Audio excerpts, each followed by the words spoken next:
कहते हैं कि बनी नौ इंसान पर दो लोगों का ख़ास एहसान रहा। एक हज़रत इब्राहीम अलैहिस्सलाम का, जिसने नस्ल रस्म आदमकशी का ख़ात्मा किया, तो दूसरी तरफ हम देखते हैं कि रसूलुल्लाह सल्लल्लाहु अलैहि वसल्लम ने रस्म दुख्तरकुशी का ख़ात्मा किया और इसे जो है एक बराबरी के बुनियाद पर उन्होंने तमाम इंसानों के तकरीम का मयार पेश किया।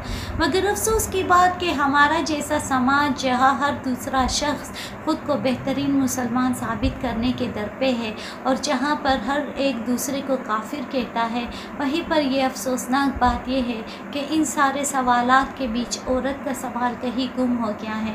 घरेलू तशद्दुद हमारे यहाँ बड़ा नॉर्मल समझा जाता है और लोगों को ये लगता है कि जो घरों में तशद्दुद होता है ये किसी का ज़ाती मसला है और उसमें मुदाखलत नहीं करनी चाहिए। इसी तरह हम देखते हैं कि गैरत के नाम पर कत्ल जो है, जो कि मेरे ख़याल में कत्ल में कोई गैरत नहीं होती, बेगैरती का काम होता है, उसमें भी हमारे यहाँ जो सबसे ज़्यादा नुकसान उठाती है वो औरत है।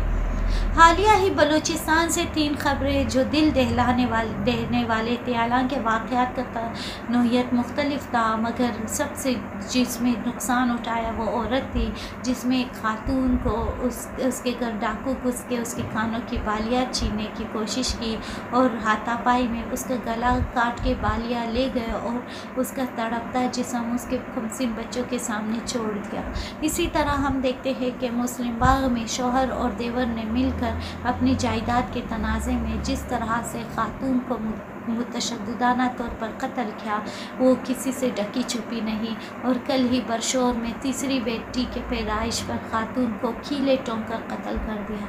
कभी मैं सोचती हूँ कि काश औरत पैदा भी ना होती तो शायद ये समाज बड़ा नॉर्मल होता, क्योंकि जिस तरह से औरत से नफ़रत, उसके ख़िलाफ़ इंतकामी कार्रवाइयों की नोयत है वो देखी जाती है। ऐसा लगता है कि हमारा पूरा माशरा औरत मुखालिफ है और ये जो है औरत को बर्दाश्त नहीं कर सकते और मौके की तलाश में होते हैं कि किस तरह से उससे छुटकारा पाए। शुक्रिया।